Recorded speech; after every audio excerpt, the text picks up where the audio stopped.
There is a video by a guy named Nathaniel Drew called I Learned Italian in 7 Days.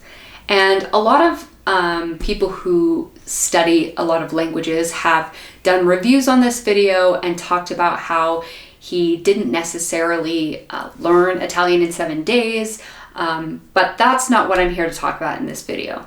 What I'm here to talk about in this video is the method that he's using to attempt to learn a language in 1 week.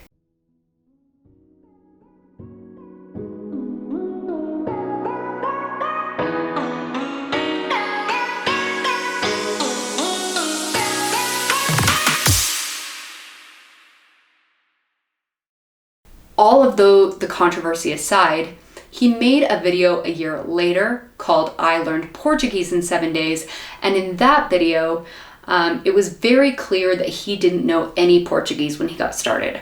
So the fact that he was able to pick up as much as he did in 7 days was really impressive.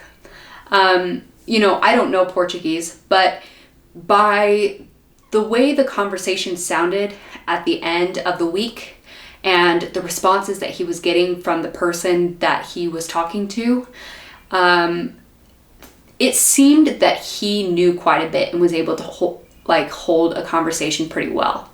But just to be sure that he was actually doing as good as I thought he was doing, I sent the video to a friend of mine who is Brazilian, and she watched it and she said, wow, I am super impressed. He's doing really awesome.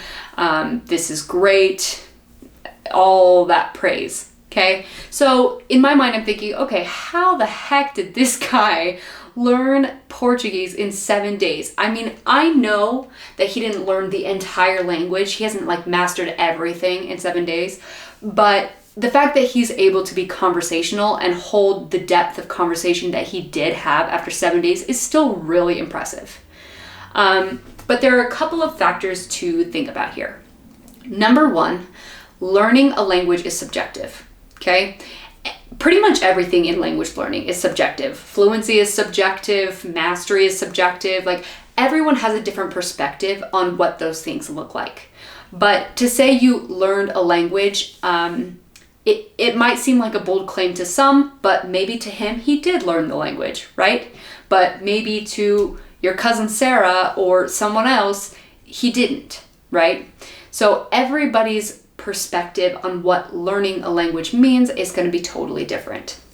So there's that to keep in mind, all right? But the second thing to keep in mind is that he already knew 4 languages, I believe, before that.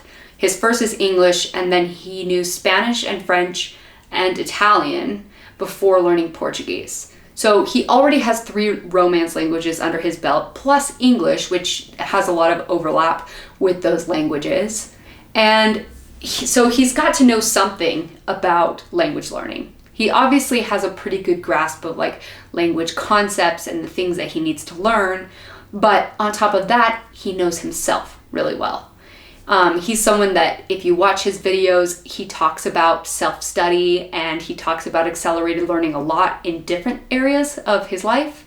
But because he studied so many languages, what that tells me is that he not only has the process of accelerated learning down for himself or down really well, I would say, but he also has quite a bit of practice specifically with languages. And that's something that when you've done that a few times, you learn things about yourself. You learn things about how you learn. You learn about the things that you need in order to have basic conversations when you're first getting started. You've overcome the confidence barrier of being scared to speak in a new language, and you know what that's like. There's a lot of different elements there to think about. So the last thing that I wanted to touch on is that everyone is unique, right? Individuals are made up of 3 things: biology, environments, and experiences. And depending on yours, your ability to learn languages or learn anything is going to look different from your brother, your sister, your cousin, me, Nathaniel, anyone else, right? Everyone's language learning experience is going to look different depending on those factors. And, because I believe in that, I want to try Nathaniel's method and challenge myself to learn Spanish in 7 days using the same method to see what's possible for me.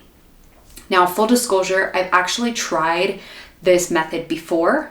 About a month ago, I tried this method and I tried doing it myself and I crashed around day 4 or 5.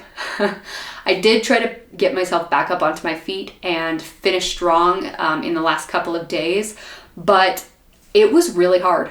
It was really hard. And I mean, I was going through some personal shit, so with that on my plate, like trying to push myself to learn Spanish too was a lot. There was a lot going on for me. So I really didn't feel like I made the progress that I could have if like everything was well. And that's why I want to try this challenge again. But, you know, and I don't feel like I have retained as much as I would like. So for me, it feels like I'm starting from scratch, but you need to know that I'm not necessarily starting from ground zero. I do have some study under my belt. So if that changes things for you and you don't want to follow this challenge, I'm sorry, I'll miss you. But I hope you do, because I'm excited to go through it again. And this time, every single day, I'm going to be posting a video on YouTube updating you about how my day went, telling you about the things that I did, what I liked, what I didn't, telling you maybe what I think is kind of vague from his videos, and also telling you what I would add or do differently. And I'm excited to see how it goes, and I hope that you find it valuable too. So if you're interested in following my journey learning Spanish this week, make sure you hit that subscribe button and the bell to get notified every time I post a new video. And until tomorrow, where I tell you how day 1 went and give you my first round of updates, I hope you have a great night, day, wherever you are in the world, and I'll see you tomorrow. Adios.